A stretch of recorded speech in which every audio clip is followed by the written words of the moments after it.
बिस्मिल्लाहिर्रहमानिर्रहीम। दोस्तों और साथियों, मैं हूं शहजाद चौधरी मारगला न्यूज़ के साथ। उम्मीद है बखैर होंगे, खुश खुरम होंगे। वफाकी बजट हुकूमत ने पेश कर दिया है, कौमी असम्बली में उस पर बहस जारी है। बजट की मंजूरी एक अहम तरीन मरहला होता है कि एक तरह से वो हुकूमत पर एतमाद का इजहार होता है। अगर बजट पास करने में हुकूमत नाकाम हो जाती है तो उसे अदम एतमाद ही समझा जाता है। हुकूमत के लिए ये इंतहाई अहम चैलेंज है। पीपल्स पार्टी को इस वक्त एक बड़ी पेशकश पाकिस्तान तहरीके इंसाफ की जानब से कराई गई है कि अगर पीपल्स पार्टी तहरीके इंसाफ का साथ दे और बजट मंजूर ना होने दिया जाए तो हुकूमत जो है वो ख़त्म हो सकती है और पीपल्स पार्टी और जो है तहरीक इंसाफ वो दोनों मिलकर आगे चल सकते हैं। इस बात में, इस नुक्ता नज़र में कितना वज़न है? क्या दोनों फरीक एक दूसरे के साथ एतमाद से आगे चल सकते हैं या ये बेल मुंडे चढ़ेगी या नहीं? इस पर बात करेंगे। हमारे साथ मौजूद हैं सैयद जुल्फ़िकार अली शाह, आइए उनकी तरफ चलते हैं। अस्सलाम वालेकुम। अल्लाह का करम। शाह जी, कौमी असम्बली में बजट पर बहस जारी है और स्पीकर जो है, साबिक़ स्पीकर जो है असद कैसर साहब की मुलाकात हुई राजा परवेज़ अशरफ साहब से। तो उन्होंने उन्हें ऑफ़र की कि जी आए हमारे साथ मिल बैठें और बजट मंजूर ना होने देना। अच्छा। तो आपके ख्याल में क्या पीपल्स पार्टी उनका साथ देगी या इस तरह की कोई चीज़ जो है हुकूमत के खिलाफ कोई इस तरह का इत्तेहाद बन और चल सकता है? सवाल ही पैदा नहीं होता। सवाल ना भूल जाओ, ये तो गल ही नहीं है। अव्वल तो बजट के ऊपर जो है ना, आप ये देखें कि आसिफ अली जरदारी साहब जो सदर मुमलकत हैं, जी ज़ाहिर है उस हैसियत में वो उनकी हैसियत तो ख़त्म नहीं होती, लेकिन उन्होंने being Pakistan Peoples Party chairperson ही शहबाज शरीफ साहब से पिछले दिनों मुलाकात की है। ठीक है जी। अच्छा, उसके अंदर फिर ये आप देखें कि पाकिस्तान पीपल्स पार्टी को सोलर के ऊपर और तनख्वाहों के इजाफे के ऊपर इतराज़ात थे जी। तो सोलर के ऊपर 18% से कम करके 10% ड्यूटी कर दी हैं और तनख्वाहें जो है 5 से 10% हो गई हैं। इसी तरह और के ऊपर भी। तो ये मकसद आप ये समझें कि थोड़ा सा जिसे कहते हैं ना कि सेटलमेंट वो हो गया, क्योंकि पीपल्स पार्टी को भी तो अपना फेस सेविंग करनी है ना। ठीक है।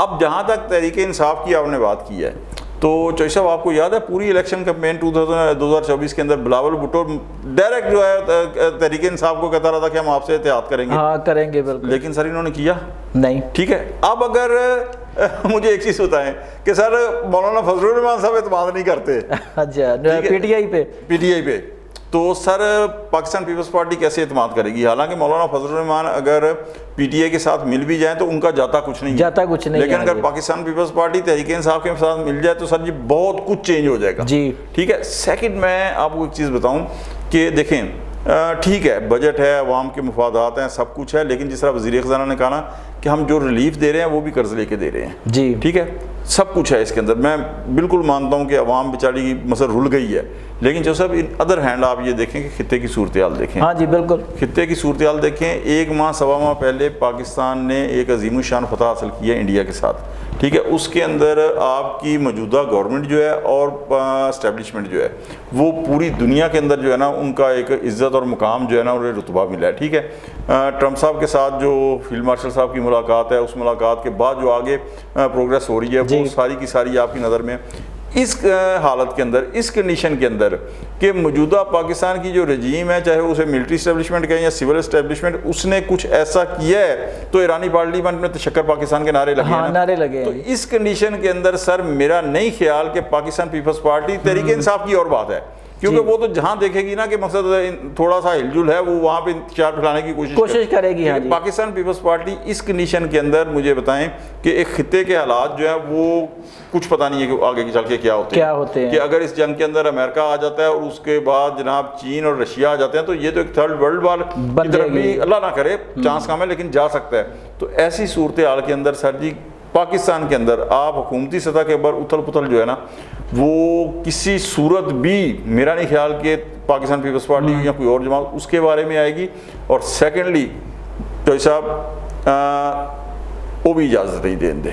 अच्छा शाह जी, ये जो एक और भी है ना कि वो पीपल्स पार्टी को ताने मिलते हैं जी कि हुकूमत की बी टीम है, जैसे आपने कहा उसको भी फेस सेविंग चाहिए होती है। तो एक तरफ पीपल्स पार्टी जो है वो एतराज़ात भी करती है, अपोजिशन का किरदार अदा करने की कोशिश भी करती है, फिर उन्हीं के वोटों से हुकूमत कायम भी होती है और वो हुकूमत का एक तरह से आईनी ओहदे लेके हिस्सा भी होते हैं।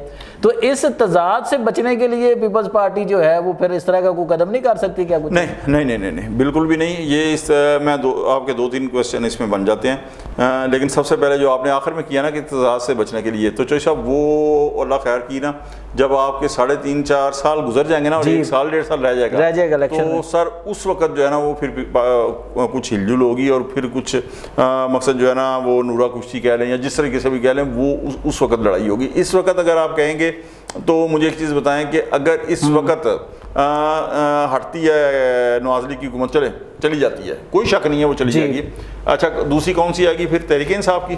جی تو سر جی تحریک انصاف کی اگر گورنمنٹ آتی ہے تو وہ اس کا پرائم منسٹر بنتا ہے یا پاکستان پیپلز پارٹی کا بنتا ہے، دونوں میں سے ایک بنے گا نا سر؟ بالکل۔ تو سر جی خان صاحب تو باہر، تو سر خان صاحب اگر باہر ہوئے تو گورنمنٹ اندر ہو جائے گی۔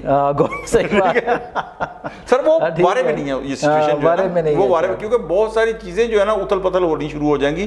جو ایک سسٹم ہے جہاں وہ جو نظام ہے، آپ یہ سمجھیں نا کہ کہا یہ جاتا تھا تحریک انصاف کی طرف سے کہ جی خان صاحب کو رہا کریں ورنہ آپ کا سیاسی استحکام نہیں آئے گا، سیاسی استحکام آ گیا۔ کہا یہ جاتا تھا آپ کو خان صاحب کو رہا کریں ورنہ آپ کی اکانومی نہیں چلے گی، اکانومی چل پڑی، ڈیفالٹ ہو جائے گا، ڈیفالٹ ہونے سے بچ گیا، اکانومی گرو کرنی شروع کر دی۔ پھر کہا کہ عالم جو پورا عالم ہے اس کو آپ کی عزت نہیں ہوگی، عزت ہونی شروع ہوگی۔ پھر کہا ابھی حال ہی میں کہ خان صاحب کے علاوہ مودی کو کوئی جواب نہیں دے سکتا، لیکن وہ ایسا جواب دیا کہ مودی کی نسلیں یاد رکھیں۔ بالکل۔ تو اب سر یہ جو نظام ہے نا یہ بڑی مشکل سے سٹیبل ہوا ہے، ورنہ آپ یہ سمجھیں کہ پاکستان واقعی ڈیفالٹ ہونے کے اوپر تھا۔ تو اب اتنی مشکلوں سے جس نظام کو انہوں نے استحکام بخشا ہے، تو جو استحکام بخشنے والی قوتیں ہیں نا سر، وہ اس نظام کی گارنٹی ہیں۔ جہاں سے اس نظام کو یعنی چارجنگ مل رہی ہے نا سر، وہ کبھی اس نظام کو ڈی سٹیبل نہیں ہونے دیں گے اور نہ اس کو ہٹائیں گے، چاہے وہ پیپلز پارٹی چاہے خواہش بھی ہو تو سر وہ اسی تنخواہ کے اوپر کام کرتی رہے گی۔ کیوں؟ اور secondly Peoples Party de stable نہیں ہونے دے گی۔